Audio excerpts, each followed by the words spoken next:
Springtime in southern Portugal, a wealth of history dotted around a picturesque landscape. Craftsmen hone their skills in the sunshine whilst the locals take a leisurely stroll. Hold on, you haven't come here for the local culture, have you? You want to see a bit of this.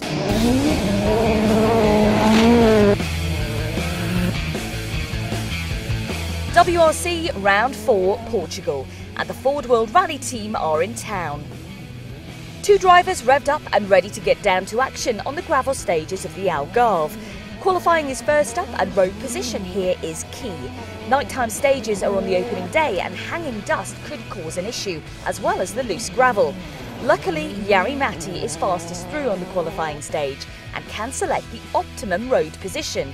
But where will he choose? Jari Matti, we've just had the selection for road position tomorrow. You've elected to be number 17 on the road, behind all the rest of the WRC drivers.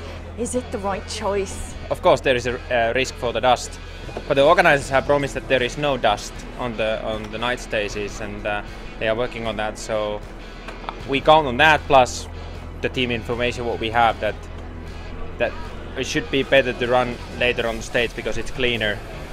Before the crews head into the darkness of the night stages though, they head to the country's capital, Lisbon, for the opening super special stage.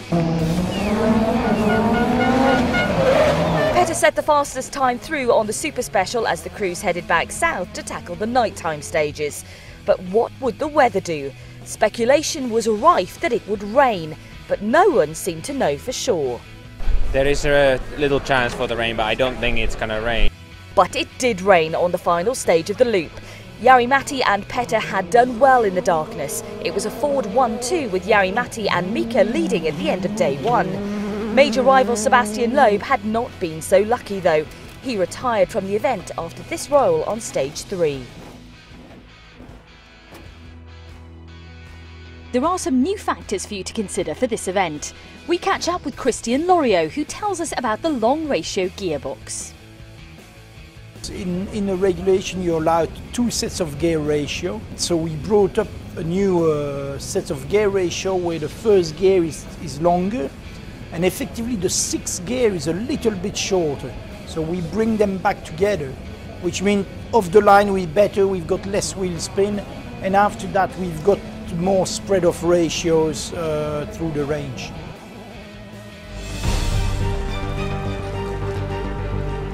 This region hasn't had rain for 4 months, but as soon as the WRC hits town, the heavens open. Rain, wind, fog.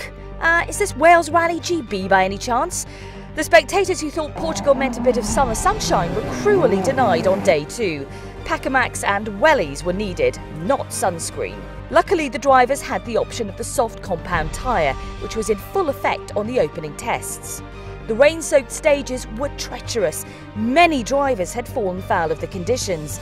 Retirements were racking up, and sadly the boys in blue were to join the ever-increasing list. First up, Jari Matti on stage 5.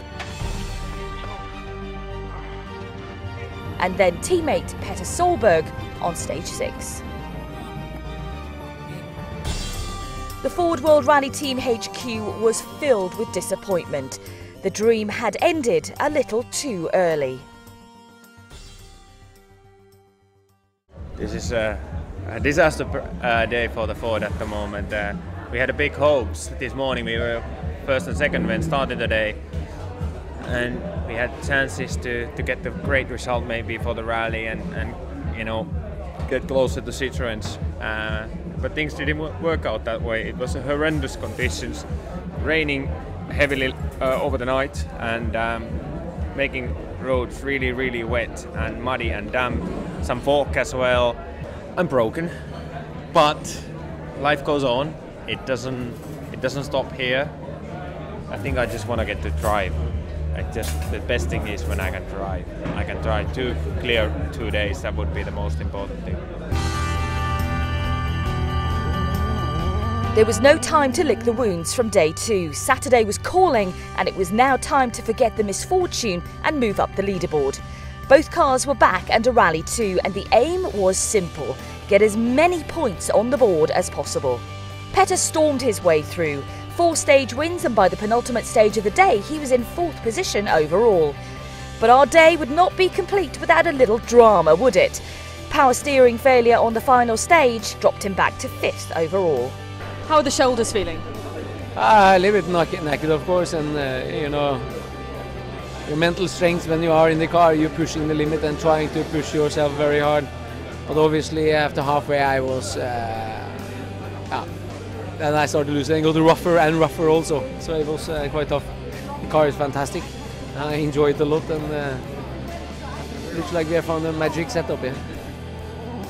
Jari-Matti also suffered during the afternoon.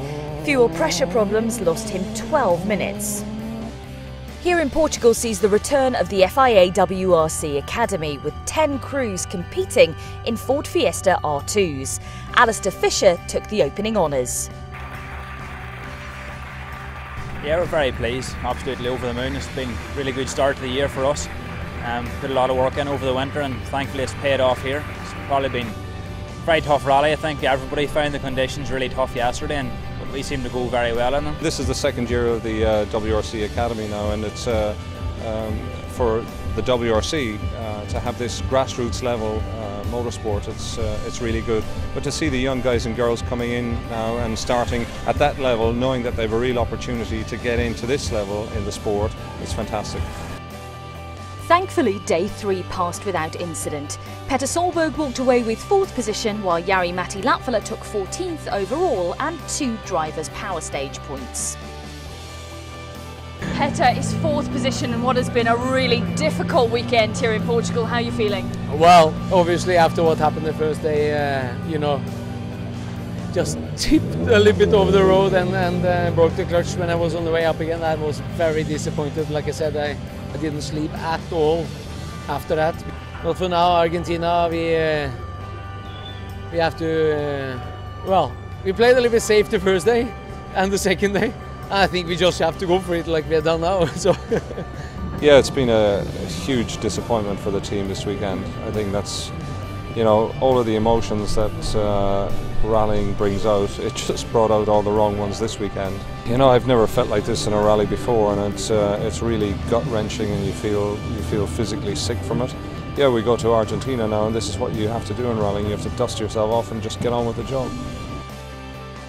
The team pulled together in what had been one of the most difficult events. Ever philosophical, the boys are keen to look forward and not back.